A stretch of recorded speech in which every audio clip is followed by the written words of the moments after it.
Palapa-D yang kemarin itu cukup santer ya. Ada kegagalan dalam peluncurannya, tapi saya lihat ini kategorinya itu adalah kategori telekom. Jadi yang saja, content delivery network-nya saja. Ya, cuman tetap akan berpengaruh karena beberapa penyelenggara itu menggunakan satelit ini, baik telekomunikasi yang penyelenggara telekomunikasi ataupun penyelenggara penyiaran. Ini menggunakan ini. Dan kita lihat juga nanti ada footprint-nya di sini. Jadi itu ada merupakan wilayah layanannya yang berkaitan nanti kalau di Undang-Undang 3D itu berkaitan dengan wilayah layanan untuk BHP-nya ini. Kurang lebihnya seperti itu nih. Nah, di sisi lain juga kita harus membuat, karena harus dituangkan di rencana dasar teknis. Ini salah satu contoh, jika kita menaruh satu, katakanlah, receiver only untuk satelit, atau yang di rumah-rumah itu, maka salah satu rekomendasinya itu untuk masalah antena nih. Tapi kan ini sebetulnya bukan yang penyiaran, karena penyiaran itu lebih kecil lagi. Ini 150 cm tuh diameternya. Kalau dia lebih jauh lagi, untuk dari footprint-nya satelit itu, kurang lebih di wilayah ketiganya, itu disk-nya harus lebih besar. Saya kira itu make sense. Karena memang watt medannya itu semakin menurun. Nah, adapun nanti ketika kita akan membuat suatu ketentuan yang berkaitan dengan jasa penyiaran, maka kita harus mereverse yang namanya infrastrukturnya itu yang diterbitkan oleh ITU. Adapun salah satu study group yang berkaitan dengan broadcasting services adalah study group 6. Nah, nanti kita dari study group 6 tuh biasanya ada juga yang ITU-T-nya untuk standarisasinya, dan itulah yang harus kita adopt dengan teknologi apa, seperti yang sudah dituangkan di dalam LDTP, teknologinya adalah di VBS. Cuma di VBS berapa nih? Nah, di VBS-nya itu kita juga masih perlu telah lagi gitu. Kemudian karena jasa-jasa penyiaran ini termasuk di dalam konteks General Agreement on Trade and Services, GATS, maka kita pun harus melihat konstruksi ini. Begitu jasa itu diluncurkan, acuan yang ada di GATS itu harus diadop. Khususnya yang komersial. Kalau yang non-komersial itu bukan jadi urusannya GATS. Kalau yang non-komersial. Tapi kalau yang komersial itu menjadi urusannya GATS. Kenapa? Karena kita Indonesia sudah tanda tangan perjanjian dimaksud. Nah, di sisi lain, jenis jasa ini harus inline dengan jasa-jasa yang dituangkan di dalam konteks GATT ini. Artinya ada reference-nya. Reference-nya itu diterbitkan oleh UN Statistik. Nah, di sini ada UN Statistic Commission. Dia nerbitin, kalau kita mengacu ke W120, bahwa yang namanya penyiaran itu ada di dalam klasifikasi jasa audiovisual, audiovisual services. Jadi di klasifikasi radio and television services, kemudian radio and television transmission services. Jadi konteks yang radio transmission services itu adalah MUX-nya. Adapun yang konteks radio and television services yang bukan transmisinya, ini adalah kontennya. Nah, ini harus diperjanjikan nanti di dalam konteks itu mengenai SOC-nya, schedule of specific commitment-nya. Kita tuh akan membuka atau tidak, atau berapa persen penyertaan sahamnya. Maksud saya penyertaan modal asingnya. Nah, kita di dalam Undang-Undang 32 sudah di-state bahwa untuk penyertaan modal asing itu 20% ya untuk yang existing sekarang.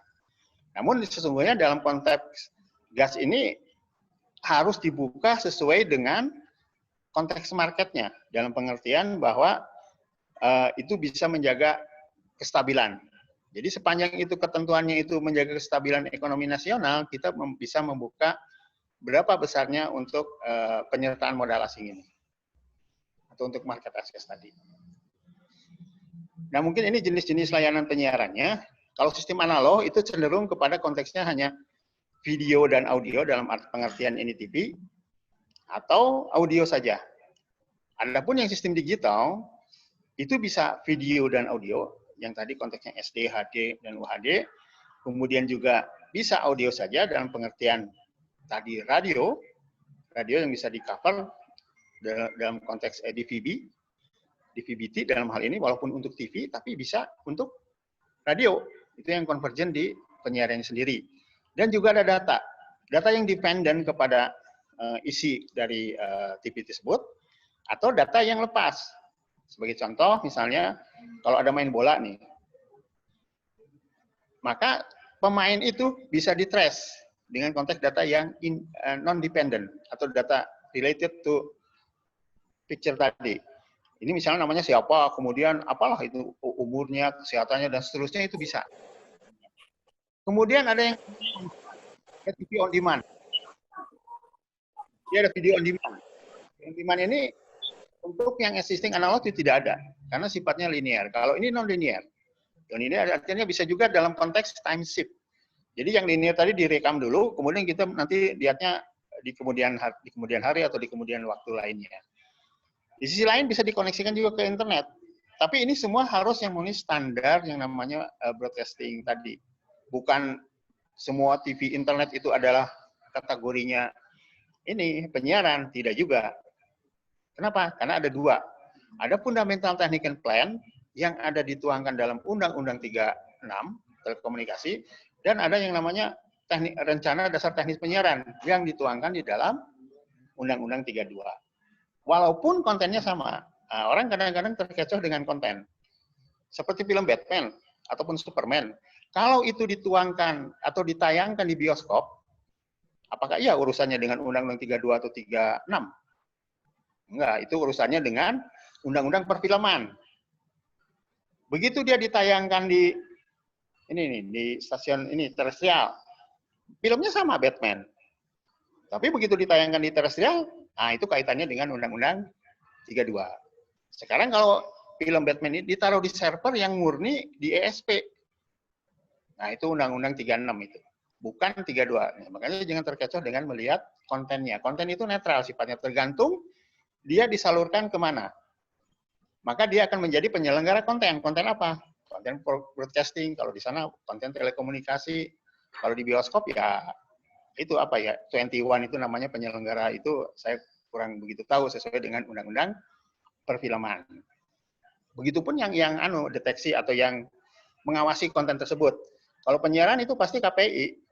Tapi kalau telekomunikasi sesuai dengan undang ITE, masyarakat itu.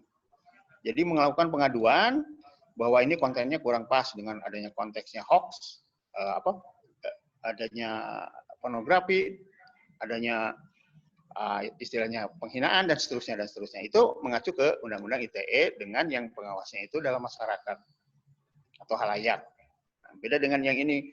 Jadi konten-konten yang disalurkan di dalam konteks jenis penyelenggaraannya penyiaran itu malah lebih terjamin keabsahannya. Sehingga kalau orang mau yang lebih memahami masalah ini, dia akan nontonnya di TV, baik itu TV kabel, TV terestrial, ataupun TV satelit. Itu harusnya konten-kontennya itu lebih dijamin kebenarannya. Kemudian di sisi lain juga ada evolusi dalam konteks penerimanya. Kalau dulu untuk TV ya, kalau dulu itu hanya hitam putih, kemudian juga bentuknya kecil, selanjutnya berkembang terus ke bentuknya color, teknologi yang color, tapi ini masih analog. Dia menggunakan PAL atau SECAM, sama NTSC satunya lagi. Nah, baru nanti ke konteks digital. Nah, dengan konteks digital itu berpindah dari PAL, SECAM, kemudian tadi NTSC ke konteksnya DVB, kemudian tadi yang DMB, kemudian NTSC, sama yang satunya lagi ISDB. Nah, itu teknologi sudah berbeda. Nah, di sisi lain kemudian diintegrasikan dengan internet. Nanti kita akan kenali yang namanya HBBTP, atau itu untuk jenis layanan IBB, Integrated Broadcast Broadband. Yang itu merupakan ranah penyiaran, bukan ranah telco. Dia menggunakan transmisi internet. Nah, ini bedanya. Dia menggunakan transmisi internet. Jadi internet digunakan sebagai transmisinya. Jadi selain terestrial, satelit, kabel, juga internet. Namun harus memenuhi standarnya. Apa diantaranya? Yaitu kalau kita mengacu ke HBBTP, maka dia harus menerapkan MPEG-DAS. Kemudian menggunakan HTML5. Nah, di sisi lain, dalam konteks ini, membedakan antara telco dengan penyiaran itu dalam sistem transportnya. Jadi MPEG-2 Transport System, MPEG-2 TS namanya. Nah, kalau di telekomunikasi kan sistem transportnya ada IP, ada HDH, ada satunya lagi STM ya. Kemudian juga yang konteksnya tadi ada yang namanya interfacing-nya nanti. Ini memang agak lucu nih dalam konteks transport ini. Jadi ada interface antara MPEG-2 TS dengan IP, sehingga ini bisa di-deliver lewat IP network tadi. Namun tetap standarisasinya adalah broadcasting. Nah, orang kadang-kadang terkecoh dengan TV internet gitu. TV internet itu bukan broadcasting, itu TV internet itu. Karena kontennya ditaruh di server, kemudian dia menggunakan konteksnya unicast atau multicast, bukan broadcasting. Kalau broadcasting kan dia akan memenuhi bandwidth-nya. Begitu. Nah, itu kategorinya bukan di penyiaran. Nah, kita juga lihat di sisi lain adalah mengenai radionya. Radio juga mengenai evolusi, AM, FM, dan seterusnya, dengan konteks modulasi tadi. Nah, sekarang masuk ke digitalnya yang di AB+ tadi.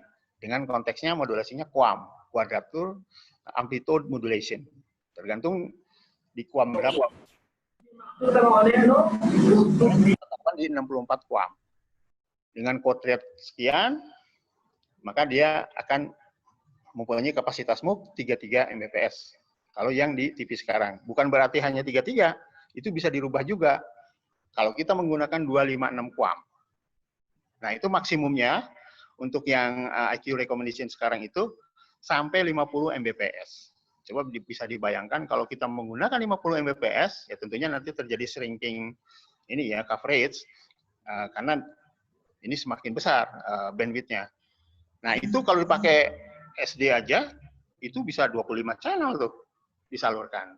Itu hitung-hitungan kasarnya lah, kurang lebih seperti itu tuh, kalau untuk di TV. Tadi untuk radio, sama dengan satu frekuensi radio itu sampai bisa 64. Nah, itu lebih ini lagi tuh. Ini bisa membuka artinya yang dulunya mau bersiaran, tapi frekuensinya udah habis di wilayah lain itu. Nah, dengan konteks digital ini, nah, dia bisa melakukan itu. Jadi ini membuka peluang baik usaha ataupun peluang ini untuk tenaga kerja, kurang lebihnya seperti itu. Nah, ini saya sampaikan di sini adalah izin yang sudah diterbitkan. Nah, kita lihat operator atau penyelenggaranya itu LPP, LPS, LPB, LPK. Nah, jumlahnya nih. Sekarang servis itu ada layanannya atau jasanya. Yang di terestrial, yang free to air-nya ada. Yang pay TV-nya ada juga tuh. Yang menyalakannya LPB 1. Tapi kalau nggak salah kemarin sudah mengundurkan bukan mengundurkan, udah dicabut juga ya. Karena ada reforming dalam konteks frekuensi ya. Nah, ini yang ada pay TV-nya tuh di terestrial.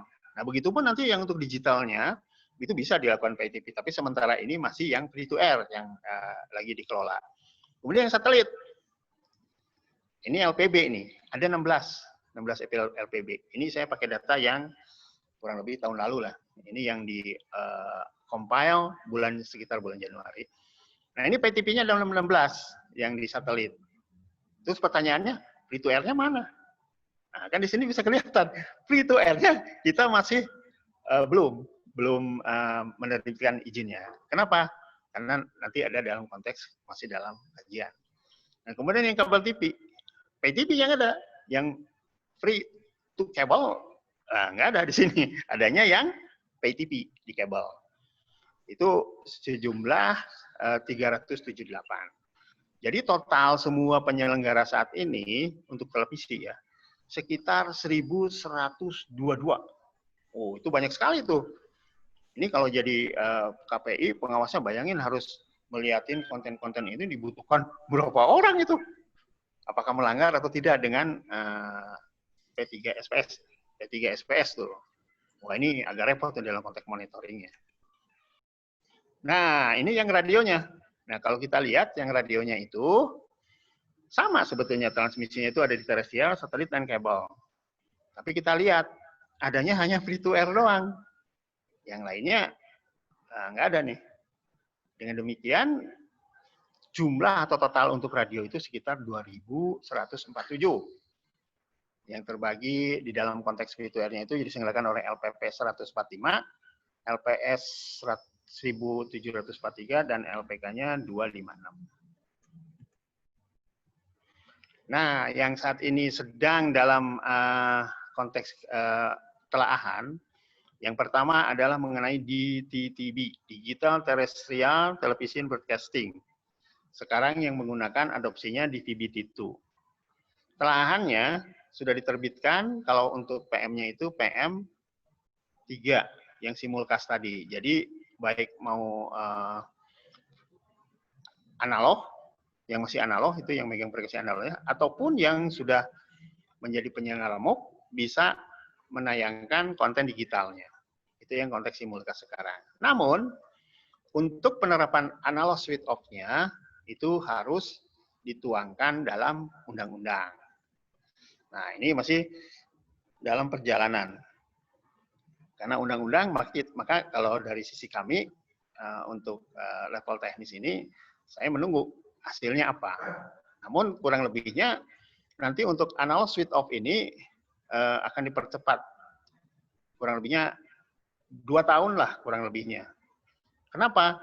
Karena kita sebetulnya di ASEAN itu sudah membuat konsensus. Itu tahun 2020 harusnya negara-negara ASEAN ini sudah tidak ada lagi yang namanya analog. Singapura sama Malaysia udah selesai 2015-an kurang lebihnya. Begitupun negara-negara lainnya di ASEAN ini. Cuman kenapa Indonesia ya kok masih ini 2020 ini kok masih belum terlaksana gitu. Ya saya sih sebetulnya kalau secara lihat negara itu negara besar dengan jumlah penduduk 260 juta itu kok malah kalah sama negara kecil gitu. Dalam pengertian jumlah penduduk tadi ya. Harusnya kan negara besar itu banyak SDM-nya, banyak yang bisa memahami ini bahwa itu sudah diterminasi. Ya mau tidak mau ini sudah satu keniscayaan itu untuk berpindah ke digital itu. Tidak bisa kita menggunakan analog sudah di phase out, sudah tidak diproduk lagi perangkat-perangkatnya sesuai dengan ada perjanjian di ITU itu yang untuk memindahkan pita frekuensi di sekitar 700 dan satunya lagi saya di UHF dan PHF-nya saya lupa. Nah itu akan diterminasi itu untuk digital untuk analog itu. Nah kalau misalnya kejadian sekarang terjadi interference di perbatasan, maka yang akan dimenangkan itu yang menggunakan teknologi digital. Nah, yang analog bisa jadi suruh bayar denda gitu. Nah, seperti itu. Kemudian yang kedua, di ASEAN itu sudah dibahas mengenai IBB, Integrated Broadcast Broadband. Kita masih di terestrial, masih belum selesai. Ini sudah lagi muncul yang baru. Dengan kurang lebih yang diajukan standarnya 2, HBBTP yang dari Eropa, sama Hybridcast yang punyanya Jepang. Nah, Indonesia ditanya waktu pertemuan ASEAN-Jepang, Indonesia mau pakai yang mana nih teknologinya? Wah, kita masih dalam kajian. Nah, Malaysia udah lebih dulu. Singapura udah lebih dulu. Masa sih Indonesia dengan Malaysia ketinggalan gitu loh kalau menurut saya. Karena dulu Indonesia itu kan ada berita nih bahwa pendidikan itu malah orang-orang Malaysia banyak belajar di Indonesia. Loh gimana kok gurunya bisa ketinggalan dibanding ininya ya istilahnya muridnya gitu. Ya kalau alma maternya Malaysia sekarang lebih maju dalam hal ini ya broadcasting ini. Nah, ini selanjutnya juga yang free to air satelit. Ya dulu mungkin karena seperti kejadian kayak radio, seperti radio ini, penyelenggaranya nggak ada gitu. Di satelit mana radio ada sampai sekarang? Nggak ada tuh. Begitupun dulu mungkin karena tidak ada, jadi itu tidak menjadi begitu concern. Akhirnya dalam konteks pengaturannya belum sempurna lah istilahnya. Belum sempurna, ya kita harus menelaah lebih lanjut bagaimana pengaturan di satelit ini. Karena tadi nanti konteks itu berkaitan dengan berbagai lembaga, baik di internasional maupun di dalam kita di antar kementeriannya. Nah, saya kira itu mungkin yang secara umum yang dapat kami sampaikan, karena kalau kita melihat nanti turunan-turunan dari Undang-Undang 32 itu, banyak sekali, termasuk PP-nya sekarang itu, PP-nya juga harus direview ulang, termasuk permennya, karena kita tadi sudah melakukan izinnya itu melalui sistem elektronis atau ESE tadi. Nah, melalui ESS, sehingga terjadi percepatan di semua sektor. Demikian saya sampaikan, saya ucapkan terima kasih atas perhatiannya. Wassalamualaikum warahmatullahi wabarakatuh. Waalaikumsalam warahmatullahi wabarakatuh. Terima kasih banyak Pak Sukamto. Alhamdulillah banyak ilmu yang belum kita tahu ini. Baik Pak Kamto dan Pak Andang, rekan-rekan semuanya, kita langsung ke interaktif ya. Kita udah ada radio di sini, televisi juga yang satelit ya, streaming juga ada. Saya mengawali dulu pertanyaan Pak Kamto ya. Baik Pak.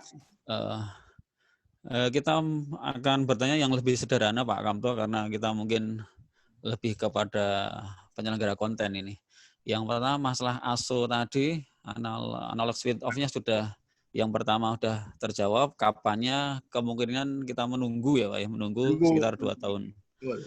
Kemudian yang kedua untuk teknis ASO-nya Pak Kamto. Ini kan kita ada lembaga penyiaran radio ya yang sekarang terestrial ya. Itu pakai langsung dipindah ataupun secara alami. Ini dari lembaga penyiaran radio yang sekarang itu ikut yang mana nanti? Kemudian yang ketiga, apa aja yang harus kita persiapkan untuk migrasi ke digital ini Pak Kamto? Yang radio atau TV Pak? Radio sama televisi Pak. Oh, jadi yang pertama untuk yang karena tadi ASO untuk TV sudah kami utarakan. Kemudian yang kedua mengenai radio. Nah kalau di radio tidak ada yang namanya konteks ASO, analog switch off. Kenapa? Karena pita frekuensinya itu istilahnya tidak dipindah lah Pak ya dalam konteks FM. Ya, FM atau karena dia ada pita frekuensi sendiri yang di-assign untuk penerapan ini digital radio ini. Nah sampai sekarang sebetulnya teknologinya sudah ditetapkan dalam PM-nya sampai sekarang ya sudah ditetapkan. Begitu juga pita frekuensinya untuk DAB plus tapi. Nah, ada perkembangan untuk DRM-nya. Nah, di dalam menghadapi digital tentunya kan harus dilihat juga sih marketnya. Apakah market di kita itu receiver-nya sudah ini enggak untuk radio ini? Sudah tersebar maksud saya itu. Karena kalau kita menayangkan digital DAB plus tadi, tapi marketnya enggak ada, yang mau dengernya siapa gitu loh. Nah, ini kan harus dilihat dulu nih. Nah, di dalam konteks market ini biasanya awal-awalnya itu dimulai dengan kendaraan. Kalau di Eropa itu kurang lebih ada 55 jenis kendaraan itu sudah dipasang receiver-nya untuk DAB+. Nah, dengan demikian akan tumbuh tuh penyelenggaraan konsep konteks kembali ke digital untuk DAB-nya. Nah, tapi sampai sekarang ini nggak ada tuh yang mau ngajuin untuk menjadi penyelenggara MOX DAB-nya sampai sekarang ya. Termasuk RRI sendiri. RRI sendiri kan hanya dulu tuh uji coba aja. Makanya itu disebutnya alamiah karena tidak mengganggu penggunaan sumber daya terbatasnya tadi gitu. Kecuali kalau nanti di refarming lain dan ada kebutuhan lain yang akan merefarming di frekuensi dimaksud, nah mesti ada nanti konsep. Tapi sementara ini nggak ada, jadi itu sifatnya alamiah saja, tidak ditetapkan ASO-nya. Jadi kalau untuk ini para penyelenggara radionya, ya harus melihat marketnya dulu kalau menurut saya sih. Sudah tersebar nggak dongle-dongle ataupun receiver radio digital. Karena memang dengan digital ini banyak fiturnya. Jadi fiturnya itu tidak hanya suara gitu, ada datanya, ada walaupun bukan film ya, gambar-gambarnya gitu loh. Ya siapa yang bersiaran, nanti penyanyinya siapa, itu bagus tuh sebetulnya. Nah ini belum masyarakat juga nih. Masalahnya beda dengan telekomunikasi, smartphone gitu ya. Ini enggak, belum masyarakat gitu. Masalahnya di situ tuh. Jadi mungkin persiapannya ya mungkin pertama harus mereview dulu ROI-nya, return of investment di analog sudah tercapai apa belum. Nah kalau sudah tercapai kemudian kita hitung-hitung. Kalau kita menggunakan MOX, DAB tadi, cost-nya berapa? Capex dan OPEX-nya itu. Karena kan ini perlu pembelian perangkat baru untuk radio terestrialnya. Nah, itu mungkin perlu dipertimbangkan gitu. Sampai nanti secara advertisement-nya atau marketingnya besar-besaran sehingga orang tertarik ke menggunakan radio tadi. Harusnya itu dimulai dari perangkat-perangkat kendaraan itu seharusnya ya. Nah, baru nih. Kalau yang lain kan bisa di upgrade dengan dongle tuh biasanya bisa ditangkap sama laptop dan seterusnya. Itu mungkin. Terus yang satunya lagi tadi ya agak lupa saya. Yang terakhir yang nomor 3. Sudah kayak Pak Kamto ya. Oh udah ya. Oke. Kemudian mungkin ini bagi teman-teman televisi nanti bisa tanya sendiri ya. Cuma yang perlu kita bisa pertanyakan adalah kira-kira sejauh mana Pak ini untuk free to air-nya yang satelit ini sejauh mana perundang-undangannya Pak? Karena dulu dari beliau Dirjen Pak Direktur Pak Geri itu udah menyampaikan kabar-kabar akan keluar regulasi. Iya betul Pak, karena kan apapun itu kalau melihat rujukan undang-undangnya kan harusnya ada pengaturan di satelit itu. Sama seperti halnya di terestrial. Baik itu yang free to air di terestrial ataupun yang pay TV tadi, yang berbayar tadi. Tadi kan adanya cuma TV juga dan itu juga sudah dia udah ngembaliin juga izinnya. Nah dulu kan nggak ada tuh, sama seperti di radio tuh kosong aja.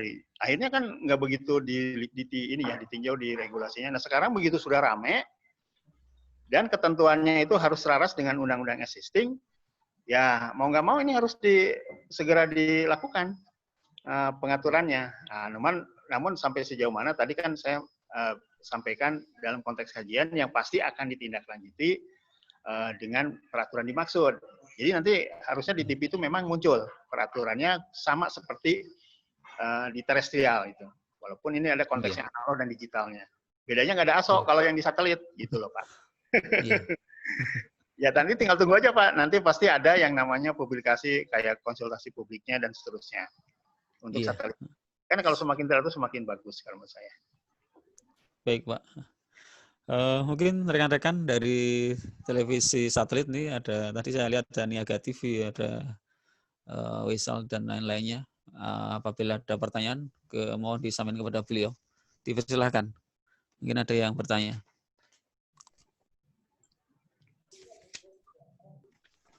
Baik, jika belum ada yang bertanya, saya bertanya. Pak Joko, mohon izin. Betul, Pak Sekjen. Perkenalkan Pak Sukamto, saya Diding Sobarudin, Sekjen RTVC sekaligus LPS Radio Kita FM di Cirebon. Nah, ini kita sebenarnya sudah mulai belajar televisi juga di internet. Ya.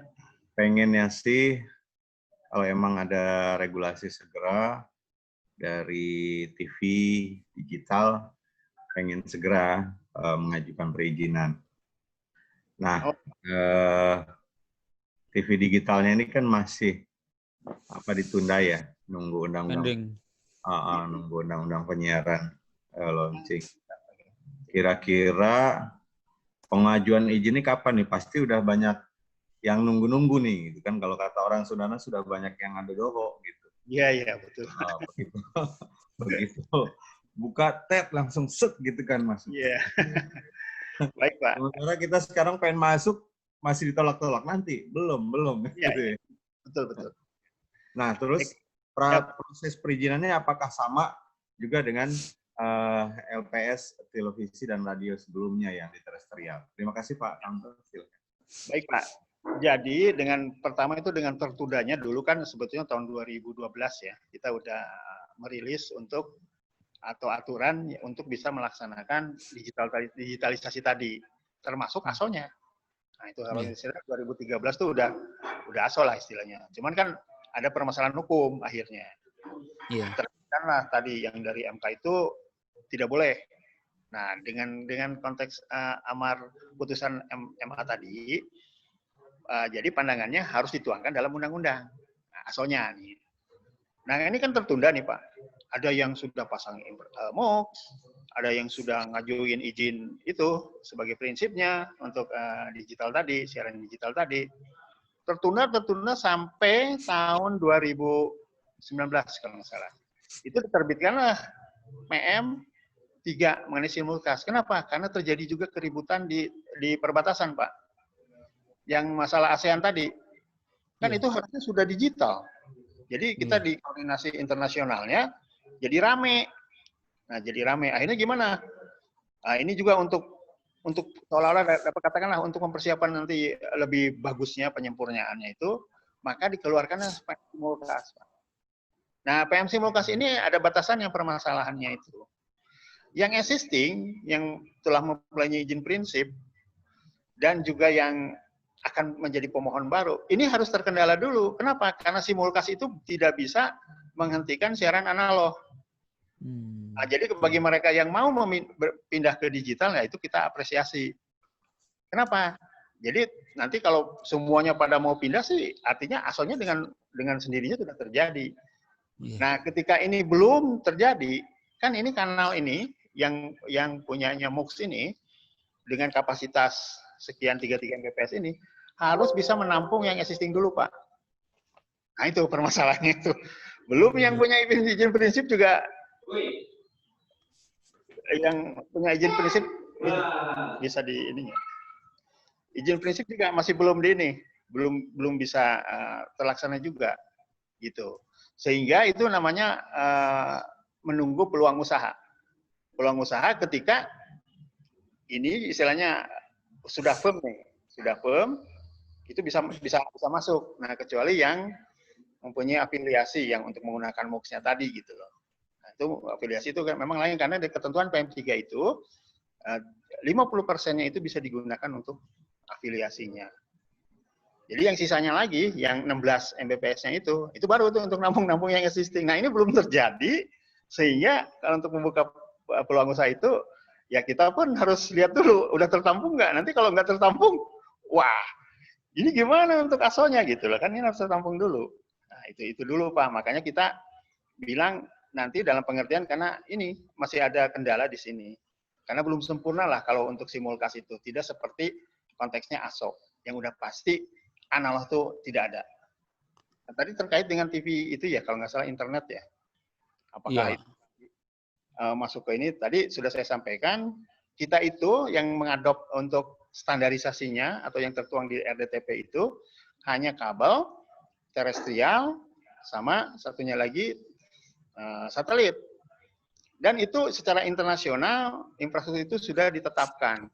Karena mengambilnya di VB, jadi kita mengadop di VB, misalnya yang digitalnya ya, di VBT, di VBS, sama di VBC yang dituangkan dalam RDTP tadi. Nah, kalau internet tadi gimana? Internet kan tidak masuk sini, ke RDTP ini. Internet itu ada di ranah telco, di ISP. Nah, kita kan mau web hosting nih misalnya, taruhnya di sana. Atau YouTube sebagai penyelenggara, katakanlah infrastruktur, kita naruh nih konten kita di YouTube. Dan itu adanya di internet. Networknya itu network, katakanlah kalau kita punya local area network, karena internet network, sebetulnya network internet itu yang dibuka untuk publik. Nah, kita masukkan, cobloskan ke internet tersebut. Nah, kalau kita mau menyerahkan untuk bisa mengakses internet, maka izinnya ISP. Di ISP ini ada jasa-jasanya tuh, diantaranya menyewakan web hosting. Nah, kalau kita juga ini misalnya mau ini kan TV internet, kita pasang server sendiri, yaitu mengikuti ketentuan-ketentuan di telco, bukan ketentuan di ini. Mungkin bisa dilihat nanti ada di telco itu jasa telekomunikasi yang kaitannya dengan multimedia, ada Siskomdat dan seterusnya. Itu di telco ada kategorinya jasa. Cuma kalau untuk internet saya kira kan itu worldwide ya. Masa yang dari luar negeri juga harus istilahnya itu ditutup portalnya. Nah, akhirnya mereka ya sama seperti saya juga di YouTube punya kanal sendiri. Nah, saya nggak pakai izin YouTube, langsung aja masukin di konten-kontennya gitu loh Pak. Jadi agak beda gitu ya orang internet. Bukan kategorinya sementara ini bukan penyiaran, kecuali yang SBBTV ya Pak nanti. Karena dia akan disalurkan mengenai networknya, sistem transmisinya itu SBBTV yang menggabungkan internet dan penyiaran existing. Nah, itu harus berizin, izin penyiaran. Yang SBBTV ya. SBBTV atau hybrid cast kalau kita adopt yang tadi yang saya sampaikan. Baik, Pak. Terima kasih. Sama-sama, Pak. Kemudian mungkin ini dari TV 1 Lombok ataupun Radio 1 Lombok bisa kalau mau chat bisa disampaikan lewat chat, nanti kita baca. Yang lain mungkin beliau juga pernah menjabat sebagai Kasubdit Radio, Pak Kamto ini di datanya beliau. Mungkin radio juga bisa bertanya ini. Ataupun yang mitra yang pengen mengetahui peluang-peluangnya bisa langsung bertanya. Monggo kami sampaikan ke rekan-rekan. Mohon izin Silakan. Pak Joko. Siap. Fadol. Dari mana? Di perkenalkan diri. Assalamualaikum warahmatullahi wabarakatuh. Waalaikumsalam. Kanto, salam kenal, Masya Allah bisa ketemu di sini. Karena saya dari LPS Radio Probolinggo Jawa Timur, Radio MD, Pak Sukanto. Juga alhamdulillah bisa ketemu sama Pak Endang. Cukup pakai perizinan kemarin cuma tahu namanya aja nih, Masya Allah bisa ketemu juga di sini. Masya Allah. Baik, Pak Sukanto, sebelumnya saya ingin cuma memastikan saja sebenarnya angin segar sih untuk radio-radio yang masih baru berkembang seperti kami. Artinya regulasi radio digital dengan DAB+ itu rencananya masih dijalankan secara natural begitu nih. Secara alamiah, Pak. Jadi enggak alamiah ya. Betul, tidak ada waktu yang ditentukan per tahun ini harus jualan semua, enggak begitu ya Pak? Tuan Allah enggak. Ya Alhamdulillah. Artinya memang dari user, dari pendengar sendiri kan juga butuh peralatan dan lain-lain seperti yang tadi sudah disebutkan sama Pak Sukanto gitu ya Pak Sukanto ya. Dan dari kami selaku penyelenggara penyiaran ini berarti sekarang masih bertahan dengan produk dan transmitter yang ada ya Pak, yang model lama yang sekarang gitu ya Pak Sukanto. Ya betul sekali Pak. Gitu. Ya sudah. Cuma memastikan ini aja Pak Sukanto gitu. Berarti nggak sia-sia kita nanti beli alat baru. Gitu. Untuk yang radio nggak ada ini asal Pak, nggak ada alat tutup. Baik.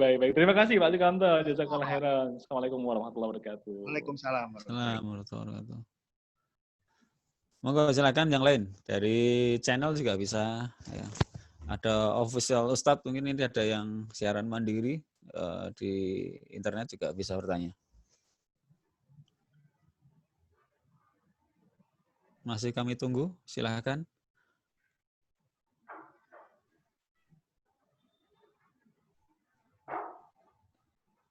Pak Kamto ini sebagai keterangan, kita sudah mengaplikasikan konvergensi media ya. Ini radio juga siaran di berbagai macam platform internet juga ya. Ada yang televisi, yang streaming juga ya. Dan ada banyak sih sebenarnya di satelit nih. Sebetulnya kalau bisa didata banyak di satelit yang mungkin harusnya banyak bertanya ini harusnya. Kalau satelit kita lagi sedang mengkaji Pak ketentuannya. Saya juga belum bisa menjawab secara pasti Pak. Cuman prosesnya sudah saya sampaikan bahwa nanti akan ada aturannya sih nanti akan ada.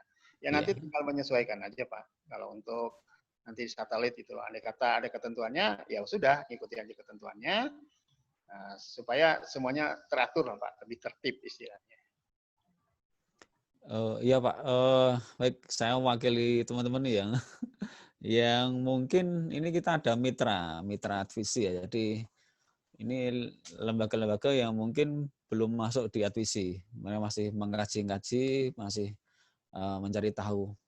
Mungkin bagi ini saya dengar dari beliau Pak Direktur rasanya PU kan sementara belum dibuka lagi kan ya. Jadi beliau juga menyampaikan ada focusing ke pendidikan yang kemarin dicanangkan di FGD di Solo di Hotel Alana itu masalah LPS keperluan khusus ya. Yang di pendidikan ya, juga kebencanaan sama kesehatan. Nah, nampaknya di anggota kami sudah ada yang masuk satu di Padang yang dulu memang radionya gagal, perizinan gagal dan kemudian berikutnya mengajukan lagi kanalnya udah kosong, udah ada. Dan beliau alhamdulillah sudah bisa masuk ke LPS khusus pendidikan, Pak. Alhamdulillah. Ya. Nah, mungkin ini kan masih ada 3T, ada LPS khusus yang itu yang masih kita bisa lakukan Pak ya. Ini kan di Jawa juga saya lihat di peta itu yang sesuai instruksi Presiden itu di daerah Situbondo, di Banten, itu masih ada daerah tertinggal. Kalau di Jawa ya, kalau sebagian besar di luar Jawa sih, sama daerah-daerah perbatasan. Ini mohon disampaikan Pak, nah, mungkin teman-teman ini bisa yang belum punya izin ataupun pengen berizin nanti ke depannya untuk di luar non-PU lah yang bisa disampaikan Pak. Nah kalau yang tidak menggunakan peluang usaha Pak, biasanya kan kalau yang bukan khusus juga nih misalnya, itu kan biasanya dilakukan seperti hal normal biasa saja gitu Pak. Cuma nanti yang terkait dengan LP khusus itu, yang pertama pasti harus ada kanalnya dulu. Nanti kita harus lihat di SDPPI Pak. Di SDPPI ada nggak di situ alokasi kanalnya? Nah, ketika ada alokasi kanal, kemudian nanti ini khususnya terkait dengan apa? Apakah pendidikan tadi, apa kesehatan? Itu ada ketentuannya juga. Kalau tidak salah kita sudah meluncurkan Perdijen jasa penyiaran terestrial untuk keperluan khusus dengan menggunakan frekuensi modulation kalau tidak salah ya, ada Perdijennya juga. Di situ ada tuh persyaratannya. Nah, kalau semuanya itu bisa terikuti dan ada kanalnya, ya insya Allah harusnya bisa terbit, Pak. Karena itu nanti kan ada ketentuan. Nah, ini proses nanti dari subdit radio yang lebih memahami. Nah, sekarang untuk yang registrasi-registrasi baru kan biasanya sekarang itu menggunakan OSS, Pak. Iya. Jadi, itu dari OSS itulah nanti yang bisa terlihat apakah berlanjut atau tidaknya sesuai dengan komitmen yang ada, karena 3 faktor yang harus diketahui tadi, yang kontennya, yang teknisnya, kemudian yang administrasinya. Itu normal aja Pak sih, kalau menurut saya sih sesuai dengan ketentuan yang ada. Iya. Gitu, Pak. Ya, satu lagi Pak, ini saya mewakili ketika kami pendampingan perizinan di daerah-daerah, kita ada tersebar di seluruh Indonesia, walaupun nggak rapat Pak. Jarang-jarang sih, di Papua ada, di mana Aceh ada ya. Ada kasus bahwasanya radio eksisten yang AM Pak. AM ini banyak dulu yang memang ya qadarullah kita ada yang akuisisi AM yang existing Pak, yang dimana dulu pernah diterangkan juga sama Pak Direktur, bahwasanya dulu pernah moratorium ya, udah perpindahan ke FM, tapi mereka tidak perpindahan, dan kalau qadarullah itu ada yang akuisisi ke situ. Nggak tahu lah, misalnya nggak tahu, akhirnya cuma ada ISR doang ya. Nah, qadarullah ini bulan berapa kemarin, Februari atau apa, sudah dihentikan semua. Ya, semua surat-surat perizinan udah keluar semua udah. Nah, sekarang kan non regulasi ya, ini kira-kira nasib AM itu bagaimana? Dan dalam arti saya mewakili teman-teman yang ini gimana ini punya saya ini katanya. Apakah ke depan akan bisa dihidupkan lagi baik regulasi maupun kanalnya atau bagaimana Pak? Nah, ini sebetulnya yang bisa lebih menjelaskan dari teknis Pak, dari SDPPI. Ya. Iya betul, karena kan masalah penggunaan frekuensinya Pak. Kalau di kami kan administrasi, kalau administrasi ya normal-normal saja gitu Pak. Tapi nanti dengan teknis, nah saya kan kurang tahu mengenai desain untuk frekuensi radio yang ada di SDPPI ini. Apakah itu akan ada refarming dan seterusnya. Itu yang belum saya dapat infonya untuk masalah radio ini Pak. Tapi kalau yang TV kemarin itu udah desain ulang untuk wilayah layanannya. Makanya yang penyiaran MUK-nya itu ditetapin ulang lagi sesuai dengan wilayah layanannya. Nah, ini yang radio kebetulan saya mohon maaf belum mengetahui ini informasi lebih lanjutnya. Mohon maaf. Siap, Pak. Baik, untuk teman-teman yang lain, mungkin dari Pak Iwan, mungkin dari perizinan ya ada masukan-masukan dari anggota mungkin, atau yang lainnya. Ini ada, oh iya, dia ada Hang ini ada Hang TV-nya juga. Mungkin bisa menyampaikan sesuatu dari Hang, ada perwakilan, Mas Mikael Chandra ini kayaknya. Monggo Mas Mikael. Halo? Halo Radio Hang TV, Hang TV. Oh ya, maaf ini udah ditulis ini ya. Beliau menyampaikan untuk peralihan ke digital berapa investasi minimum peralatan yang dibutuhkan untuk radio TV. Demikian Pak Kamto, ini pertanyaan dari Hang Media di Batam. Nah, yang terkait dengan radio digital tadi orang penyiaran musik saja belum ada loh Pak ya. Jadi itu masih sangat minim sekali. Tapi kalau yang TV ini ada konten penyisiran digital, itu memang ada sih batas minimumnya, tapi kalau saya refer itu berapa ya? Ada 5M enggak ya? Biasanya kan dulu itu dituangkan ada berapa nilai nominalnya. Tetapi nanti akan disinkronkan dengan kontak. Kalau kita melakukan WCS itu kan ada harus perangkat yang harus dibeli. Nah ini maksudnya itu minimum total capex-nya dengan cost-nya, atau maksudnya ini berkaitan dengan kalau kita mau pasang infrastruktur. Nah ini yang agak beda nih. Tapi kalau enggak itu nanti kita akan mengambil nilai apakah sekitar 10 miliar atau 5 miliar itu. Sudah ada sih ketemu, cuman saya agak harus lihat lagi karena nggak hafal tuh semua angka-angka itu, Pak. Tapi Yang ada. jelas banyak, Pak. Iya, betul. Kalau TV itu banyak pasti. Saya kira itu begitu. Ada ketentuannya kok. Kita bisa lihat dulu di kalau mau masuk ya, misalnya di ini ada nggak keterangan di OSS untuk persyaratan TV itu? Ada kan? Nah, saya kira itu bisa dibuka di situ persyaratan untuk menjadi penyelenggara siaran kontennya itu. Itu ditampilkan di OSS, Pak. Nah, angkanya saya nggak hafal ya kalau angkanya. Untuk yang TV1 Lombok, Pak Mas Yadi, bisa ditampilkan pertanyaannya? Radio 1 Lombok, TV1 Lombok. Waduh. Tadi Pak Eko ya. Oh ya, coba di review dulu. Ini ya? Oh udah, saya baca dulu. Oh bisa nih. Ada di chat. Oh iya. Baik Pak Kamto, saya bacakan untuk pertanyaan TV1 Lombok dan radio, Rinjani TV ya, sama jadi satu dengan radio 1 Lombok. Ini sudah berizin juga radio 1 Lombok di Lombok Timur Pak ini. Pertanyaannya, sejak tahun 2017 kami mengajukan untuk penyelenggaraan TV komunitas. Dan kami kembali mengajukan izin kemarin. Barangkali dengan adanya musim COVID ini ada kebijakan baru. Karena banyak peserta didik tempat kami kesulitan belajar di rumah. Maaf ini maklum orang desa tidak punya gadget dan kuota yang tidak merata. Tapi sejak tetap saja belum diterima, masih tertolak. Ini sampai kapan katanya. Jadi mereka mau mengajukan TV satelit, Pak. Mungkin di sana ada pondok, ya. Ada pondok yang mungkin butuh untuk TV komunitas, TV komunitas, Pak. Komunitas ya, TV komunitas ya. Ini. Itu, Pak. TV komunitas ya, betul Pak. Baik, pertanyaan sudah Pak. Oke. Sudah. Ya, baik, mungkin dapat saya sampaikan di sini terkait dengan TV ya Pak. Baik itu komunitas ataupun yang LPS, kita kan tahu bahwa di dalam digital ini semuanya itu akan beralih, maksudnya dari analog ke digital. Kemudian sehubungan dengan hal tersebut supaya penyelenggara tidak rugi, karena udah baru ngajuin izin nanti udah diterbitkan izinnya, tahu-tahu setahun 2 tahun suruh ditutup. Nah, kan ini jadi nggak lucu tuh Pak. Oleh sebab itu kita menerbitkan SE-nya, surat edaran untuk penggunaan frekuensi terestrial ini sudah dihentikan.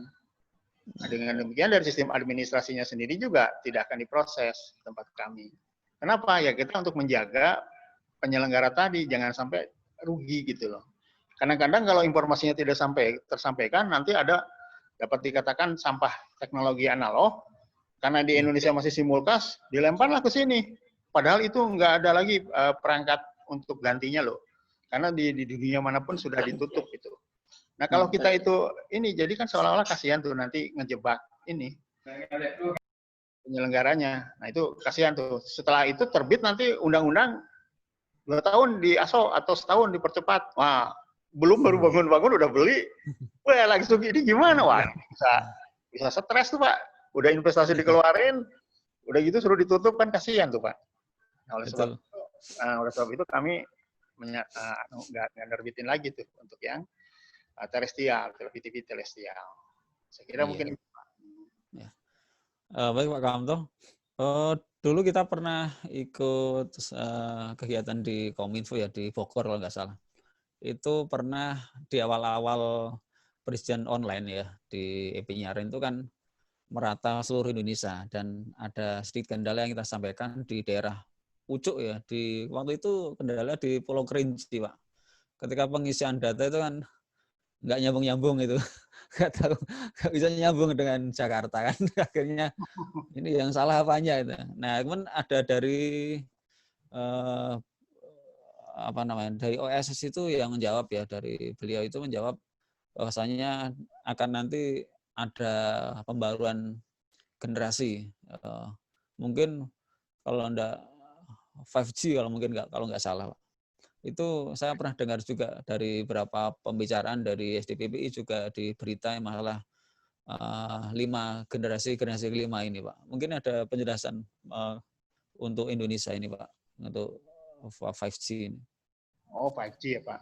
Jadi memang ini saya sebetulnya kan itu ranahnya telekomunikasi ya, 5G itu. Iya. Karena itu mungkin evolusi dari seluler dari 1G, 2G, 2.5G, 3G, 4G, baru masuk ke 5G. Ya secara network memang itu perlu yang namanya di-enhance.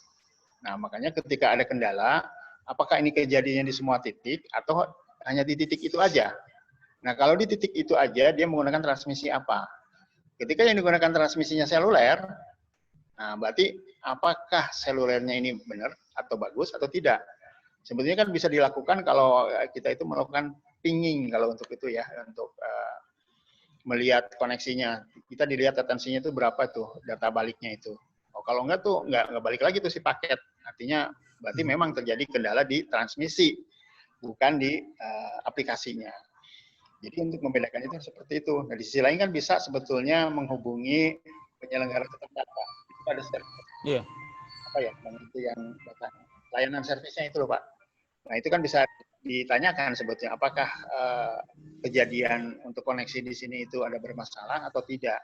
Nah, mereka itu bisa menjelaskan. Nah mungkin kalau ada informasi seperti tadi, berarti mungkin ada peningkatan untuk networknya itu yang dialihkan dari 4G ke 5G. Ya, itu bisa terjadi Pak untuk yang menggunakan transmisi seluler. Karena kalau untuk transmisi kabel, saya kira ini masih belum masuk ke ini kita masih pakai seluler itu. Itu saya kira seperti itu mungkin. Siap. Baik Pak Kamto yang kami hormati, juga Pak Endang. Terima kasih sekali atas. Ya, siap. Mau izin satu pertanyaan bisa? Oh, bisa. Silahkan. Betul, dari siapa? Dari mana? Terima kasih Pak Joko. Perkenalkan Pak Kamto mungkin. Saya Imam Sugiri dari LPK Radio Madinah di Saruban, Kabupaten Madiun, Pak, Jawa Timur. Oke. Kami sudah berjalan untuk siaran di LPK hampir 3 atau 4 tahunan. Nah, yang kami tanyakan apakah perizinan LPK memungkinkan untuk migrasi ke LPS? Karena ini Pak Joko ya, Kang Diding ini pendengar kita yang di luar coverage kita itu komplain siarannya kok gak teko. Karena kita ketahui di LPK hanya terbatas 3 km dan daya. Setengah radius 5 km. Ya. Iya Pak Joko. Nah itu ada pendengar yang di luar coverage itu komplain dan bertanya. Nah, yang kami tanyakan apakah misalkan ada kanal yang ini yang kosong, apakah memungkinkan dari LPK untuk migrasi ke LPS? Terima kasih Pak. Baik Pak, mungkin dapat kami jelaskan bahwa konteks untuk yang kanal LPS itu biasanya melalui peluang usaha Pak. Dengan demikian, yang dari LPK itu, karena tadi kan LPK ya, LPK itu tetap dibatasinya ke 2,5. Dan itu di frekuensinya itu malah mendekati ke frekuensi penerbangan. Sehingga powernya juga dibatasi juga Pak. Ya dengan demikian bagi anggota yang bisa karena keluar dari itu ya harusnya kalau bisa dilakukan settingan transmitternya itu misalnya kalau memungkinkan itu bisa mengcover itu. Tapi kalau untuk dari LPK mau jadi LPS menurut saya tidak memungkinkan Pak. Ketentuannya juga tidak ada, itu harus melalui peluang usaha. Oke, terima kasih Pak Sukamto. Sama Pak. Ya, terima kasih Mas Imam Sugiri. Baik, Alhamdulillah terutama Pak Sukamto dan Pak Endang dari Kominfo. Terima kasih sekali atas bantuan Bapak-Bapak semua. Banyak ilmu yang kita dapatkan. Mudah-mudahan nanti ke depan kita bisa komunikasi dengan Kominfo kembali untuk di bidang-bidang yang lain, Pak Kamto. Terima kasih. Salam untuk semua saudara saya yang di Kominfo, ya, ke Pak Direktur dan Bu Reni dan lain-lainnya. Ya. Mudah-mudahan nanti saya ketemu di Zoom juga ini. Baik Pak Kamto, Pak Endang, juga rekanan semua, Pak Sekjen, Pak Ketum, dan pembina yang ada di sini. Sampai di sini pertemuan kita di Zoom meeting ini dengan Kominfo. Mudah-mudahan ke depan kita bisa jalin kembali hubungan dengan beliau-beliau di Kominfo untuk pengetahuan-pengetahuan yang update untuk anggota kita. Saya kira kita akhiri sampai di sini. Kita tutup dengan kafaratul majelis. Mudah-mudahan Allah memberkahi kita semua atas pertemuan pada hari ini. Subhanakallahumma wa bihamdika asyhadu an la ilaha illa anta astaghfiruka wa atubu ilaik. Assalamualaikum warahmatullahi wabarakatuh. Terima kasih Pak Kamto. Pak Joko. Saya mohon izin live ya Pak. Siap. Ada Ya, harapan. siap. Terima kasih Pak. Terima kasih. Terima kasih Pandang. Terima kasih Pak Kanto, Terima kasih Pak Endang, Pak Kamto. Jadi langsung monggo Pak Iwan atau Pak Eko. Bisa Pak. Jazakallahu khair Pak Joko. Semoga apa yang disampaikan oleh Pak Kamto dari Info bermanfaat untuk kita semuanya sebagai informasi. Dan sekali lagi bagi yang belum mendapatkan izin legalitas, jangan kecil hati, jangan down. Insya Allah masih ada banyak peluang lainnya. Dan yang sudah berizin untuk memperhatikan apa-apa yang sudah disampaikan oleh tim perizinan. Mungkin hanya itu aja Pak Joko. Saya juga persiapan ini mau Jumatan karena di Malang 10:30 harus sudah ada di masjid untuk persiapan lainnya. Mungkin dihandle Kang Diding ataupun lainnya. Jazakallahu khair, barakallahu fikum. Pak Diding atau Mas Eko? Ya, saya sedikit berkomentar untuk tadi Mas Imam Sugiri ya dari Radio Madinah Caruban. Itu kalau mau pindah maksudnya bukan pindah sih sebenarnya, ganti aja. Jadi kalau bicara bisa nggak sih pindah, ya nggak bisa. Memang secara regulasi tidak bisa pindah dari LPK ke LPS. Maksudnya itu. Jadi kalau pindah ya tidak bisa. Tapi kalau ganti, ganti bisa. Tapi yang paling penting adalah ada peluang usaha. Peluang usaha itu ada kanal nggak sih di situ? Atau ada kanal baru nggak? Terus peluang usaha biasanya ditentukan 5 tahun sekali ya, Pak Joko ya? Iya. Nanti diumumkan. Kemarin baru tahun 2018. Berarti masih nunggu 3 tahun lagi nih ada peluang usaha. Silakan nanti ditunggu, disiapkan perizinannya, sambil bikin PT-nya, bikin perizinan setempat. Nanti kalau sudah muncul peluang usahanya, ada kanal di Madiun, segera ajukan. Nah, nanti kalau LPS-nya sudah punya izin, boleh itu LPK-nya antum tutup aja, ngajukan penutupan LPK gitu. Gitu. Silakan Mas Joko untuk komentar sedikit Pak Diding, boleh Pak Diding? Iya, betul. Terima kasih Pak Diding. Ya, maksud kami memang apakah ada ini khusus ya dari ketika kita sudah berizin LPK, kemudian ada peluang kanal LPS gitu ya. Ya, istilahnya bukan memang tidak ganti, tapi ketika kita misalkan nanti pengajuan, barangkali nanti ada kemungkinan peluang usaha dan sebagainya. Ya, apakah kita bisa membawa LPK ini di proses perizinan, jadi tidak dari nol kita maju, tapi ya, kalau kita sudah sebelumnya LPK ya mungkin seperti itu. Terima kasih. Nggak bisa memang. Nggak bisa Mas Imam. Boleh dikatakan nggak nyambung ya. Jadi itu LPK, LPS. Jadi ketika antum misalkan kecuali ada perpindahan AM ke FM, nah itu biasanya diutamakan tuh, dinamakannya radio existing. Radio yang sudah eksis, AM ke FM. Tapi kalau LPK ke FM swasta atau LPK ke itu enggak ada kebijakan khususnya. Jadi berganti dari nol lagi perizinannya. Bikin PT lagi Mas Imam. Demikian. Oke. Terima kasih. Iya Mas Imam, itu coba dicari ada kanal kosong nggak di situ, nanti biar dibantu Pak Iwan. Bisanya kita yang di Caruban tuh LPS khusus. Pendidikan, kebencanaan atau kesehatan itu masih bisa kalau ada kanal kosong tanpa PU itu. Walaupun tanpa PU ya. Pendidikan di SD, MTS, Aliyah atau SMP, SMA itu bisa mengajukan izin peluang khusus.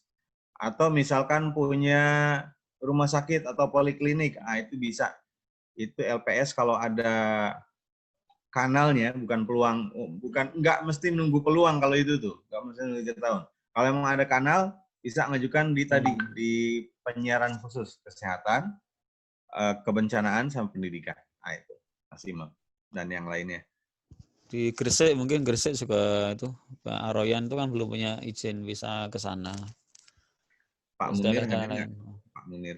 Ustadz Munir nggak tahu ini, nggak kelihatan apa ya, pakai Ya. Android nggak kelihatan. Ya. Yang daerah lain juga. Selanjutnya.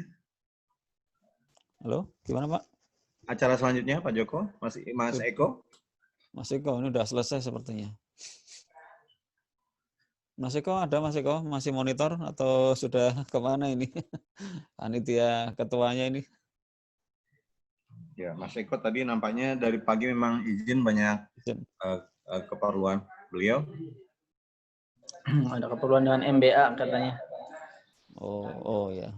Ya udah kita kembali ke Mas Adi ada. Mas Adi ya untuk menutup acara ini. Ya, bismillah, alhamdulillah. Jazakumullah khairan untuk teman-teman dan semua saudara yang sudah ikut hadir dalam webinar hari ini. Insya Allah besok ada dilanjutkan bersama Ustadz Arifin Badri ya, insya Allah. Diharapkan teman-teman juga ikut hadir lagi seperti hari ini. Syukur-syukur lebih banyak lagi, alhamdulillah. Karena di sini juga sudah mendekati waktu sholat Jumat, kami mau undur diri dan sangat berterima kasih atas partisipasi antum sekalian. Ditutup dengan doa kafaratul majlis. Subhanakallahumma wa bihamdika asyhadu an la ilaha illa anta astaghfiruka wa atubu ilaik. Jazakumullahu khairan wa fiikum barakallah. Assalamualaikum warahmatullahi wabarakatuh. Waalaikumsalam warahmatullahi wabarakatuh.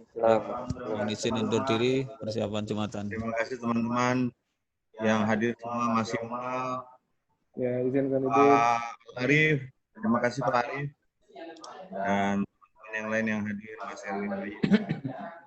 Ada siapa lagi ini? Banyak sekali. Terima kasih semuanya. Jazakumullahu khairan. Pamit undur diri. Assalamualaikum. Waalaikumsalam. Ya, untuk besok ya, insya Allah. Jangan lupa besok Ada manajemen media. Insya Allah jam 8:30 dibuka roomnya. Ada Mas Helmi juga, bersama Mas Helmi melanjutkan yang kemarin dengan tema media dakwah kreatif dan profesional, insya Allah. Setelah itu dilanjutkan dengan Ustadz Muhammad Arifin Badri sampai selesai, ditutup dengan tanya jawab. Materinya apa Mas? Untuk Ustadz Arifin Badri, insya Allah potensi umat mendukung media dakwah, insya Allah. Ya, sumber-sumber ya, pendapatan untuk operasional. Insya Allah. Baik, undur diri dulu, mohon izin. Kami juga izin karena sudah mendekati waktu sholat Jumat. Jazakumullah khairan, Bang Erwin, dari Syiar Tauhid juga, Bang Hendra. Dan semuanya ini Afan nggak bisa disebutin satu-satu. Barakallahu fikum. Mana tutup ya, Afan ya. Assalamualaikum warahmatullahi wabarakatuh. Assalamualaikum warahmatullahi wabarakatuh. Warahmatullahi wabarakatuh.